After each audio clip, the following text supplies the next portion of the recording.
Kano kamangu kubanga tekalinda ngambe kankabateerewo wenti nandibadde nkasoma busomi obanga tuli ku live naye munange nkayisiza wano munaffe omu ali mu buzibu yeebuuza ekyokolera obufumbo bwe kikyagaanye omusajja ate mulowooza teyasikinye erinnya lya best friend we anyways kambavire ku ntono angambye nti senga ndi wano mpulira ebintu byantabuseeko dda neebuuza oba ndi musiru oba neebuuza ebintu biri mu mutwe gwange ye n'omusajja we baakabeera nga bafumbiriganwa ebbanga si ddene nnyo actually kanjogere mu bigambo bye nze ne bange twakabeera nga tufumbirigana ebbanga si ddene nnyo mu bufumbo obwa ddala naye omwami ono mumanyidde emyaka 3 era mikwano gyange gyonna egisinga agimanyi ne mukwano gwange asinga gwempita muganda wange amumanyi era yali metron ku mbaga yaffe naye senga ekisinze okuntabula obwongo omwami ono twabadde mu kikolwa ky'omukwano n'asikina erinnya lya mukwano gwange kyokka omusajja bwe nabimugambye n'agamba nti yabadde alina just birowoozo ng'omuntu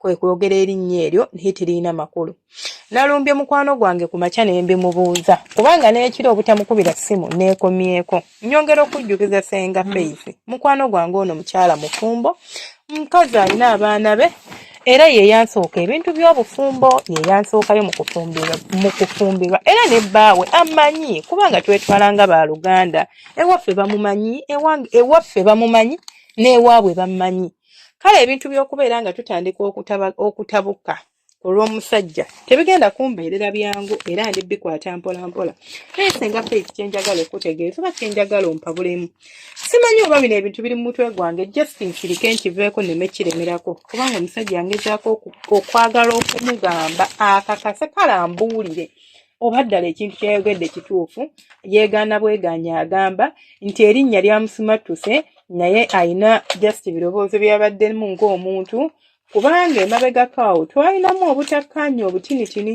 ng'omukolo gwaffe tegunnaba kubeerawo era omwagalwa wange ono gwempita mukwano gwange gwempita sisita wange ye yatutabaganya ennyo era ye yali mu miteekoteeko gy'okubeera nga n'omukolo gubaawo era ye yawa n'omwami wange ono amagezi nti bw'anaakola omukolo n'ampasa n'anteeka mu maka ebyo ebyeddalu bye neekolaakola bijja kuba bitereera naye ate nga tebyali bya ddalu era ensonga zaali ku bwenzi omwami ono nina bumesegi bwe namukwata nabo bw'omukwata ne bumesegi nengezaako okumubuuza nannyini bumesegi kubanga erinnya eryali ku ssimu nali sirimanyi yabyegaana ate ng'ennamba y'essimu saafuna budde kubeera nga ngikuppamu kyokka bwe yalaba nti mbirabye omusajja ono yabidiriitinga era n'agezaako okunfuula nti obwongo bwange tebutegeera oba kyendabye si kituufu ekyo kyantabula obwongo era ne twawukanira ddala okumala akabanga akawerako mukwano gwange yakola butaweera okulaba nga tuddiŋŋana era nali musanyufu okulaba nti namukwano gwange asobola okufa ku ssanyu lyange kuba omwami ono mwagala era nali mwagala era n'okukyawagana naye nali nnumwa kale bwe yafuba okulaba nti atutabaganya nasanyuka naye ate kati ntandise okubaako ebintu byengattagatta mu mutwe gwange ndowooza oba omukyalo oli gwe nalaba obumeseji obw'omukwano bwali bwa mukwano gwange ono oba bba wange ebintu bulijjo byaŋŋamba nti anjagala nnimba kale mu mazima ga Katonda mu ggulu nsobeddwa eka ne mu kibira sijja kulimba senga Faith nsaba kumpa bulamukko bw'obeera gwe wandikoze otya mwene embeera omwami ono nsigale nga mupuresinga mbuulira amazima oba nkite nange nzikirize nti kiri mu mutwe gwange musajja wattu talina buzibu kubanga ekyokukola n'ekyokusalawo byo bikyannemye okutegeera omusajja annemye okutegeera n'ebintu byennyini binnemye okutegeera engeri gye biyinza okutambulamu kakati senga Faith nze ekibuzo kyange kyekyo njagala ombuulire bw'obeera ggwe wandikoze otya mu mbeera eyo kino kyabadde kibuuzo naye neemala neefuuka ebbaluwa naye ngitemye n'engiyimpaya kubanga njagala nkireete tujja kuddamu tugisome yonna nga bw'eri naye just yabadde agala ekintu ekiri kwiki oba ansa ey'amangu gy'asobola okufuna esobola omujja mu katu kubanga ssaawa zino alemereddwa okusalawo kyemulina okubeera nga mutegeera ku nsonga y'omukyalo ono gye ngenda okwogerako ebiseera ebisinga abantu abamu batufuula abasiru omanyi nti omuntu asobola okufuira ddala tategeera najja n'otandika okudawutinga capability yo n'otandika okudawutinga obwongo bwo n'otandika okwebuuza oba ddala bituufu oba si bituufu oba nze ndoboolereza ennyo ebitaliiyo naye ng'ate kituufu gyebiri kituufu baakwenzeeko kituufu ayenda ku mukwano gwo ne mukwano gwo n'atandika okufuulira ddala n'otandika okubeera ng'omuntu afuna hallucinations oba otandika okubeera ng'omuntu ahallucinatinga nti ebintu like ofuna delusions ezitaliiyo naye ate nga weebiri nga bituufu bali bikola mu bulamu bwo. Nze wanene amazima gali nti ndabawo embeera etali ntuufu. This is toxic environment for someone. At least bwakkiriza nti kale ensobi yabaddewo naye omuntu ogwo si gwe gusoose. Omuntu watuukira okusikina erinnya lya mukwano gwange mu kikolwa ky'okwezina. Nga kiba kinene mukwano gwange. Kale muganda gwange kubanga oyalinga sister we. Mukwano gwange. Otya. Kale muleete nga tuyomba omwogereko. Naye mu nsonga z'okwegatta ng'oyogera erinnya lya mukwano gwange. Hey! Wamma mukwano gwange omulungi ampuliriza. Gwe kikyolobooza kubanga nze Senga Faith. Awo ndaba nga tekigguka. Sijja kubalimba. Ndaba nga tekigguka. Obufumbo bupya naye abasajja. Naye kale n'emikwano nammwe muli babi. Why? Why would you do that to her? Why? Yakukola ki? Naye ate awo ne mbagamba wano nali mbasomesa tulina omusomo kweguli. Era nali mbabuuza nti mukwano gyaffe gyandikomyewa mu relationship zaffe. Mukwano gwo teyanditegedde bintu bikwatagana nnyo ku bbaawo naawe.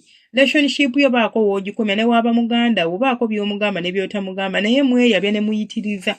Mukwano gwo n'ategeera ke baakugulidde, mukwano gwo n'ategeera kye baakuwadde, mukwano gwo n'ategeera engeri gye baakuzinye, mukwano gwo n'afuuka mukwano gwo. Access eno gye mubawa ku basajja bammwe n'abeera nga bbaawo ayina ennamba ya bbaawo amukubiranga bw'ayagala mbw'amubuuzaako. Mbw'amubuuzaako amubuuzaabuuzaako biki? Kamanyiro kazaala obutatya we batandikira. We batandikira abadde talina kirowoozo kimwagala agenda okulaba nga kirina eddoboozi eddungi. Bannange kyogera bulungi. Nga tabibaddeeko obwongo nga butandika mpolampola okwefumba ng'atandika mpolampola ng'atandika kwendeguza ng'ate si bwe gwandibadde. So sometimes nammwe nze nja banenya abakyala nti omusajja ono yadde nja munenya oba yadde nja kukola ki. Tewali na bukakafu kati nti oba amwagala naye nze obwo bukakafu obummala sijja kulimba kubanga ndabira ddala nga tekigatta.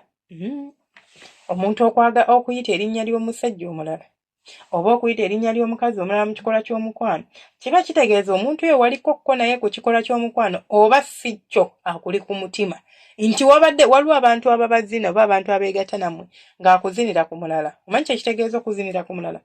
Kwe kubeera nga muli mu kikola ky'omukwano nga naye obwongo bwe oba ekifaananyi kyakwambaza si kikyo akwambaza ekifaananyi ky'omuntu omulala. Kati gwe n'obeera ng'olowooza nti balaba ggwe kumbe alaba oli nga yamukyamula. Kati bwase kusikina ekyomulala tekitegeeza tekiba kizibu nnyo gy'ali kubanga obwongo bwe redde bubeera buli locked ew'omuntu oli. Kati kisoboka. Naye wekibanga si kyekyo sijja kulimba mukwano gwange omulungi nti niyinza n'okubuulira nti kino oba kiri. Nze neesigalira nga nze Senga Faith 256 mukwano gwaffe mumuweeko ku magezi g'obeera ggwe munno omugamba kyono.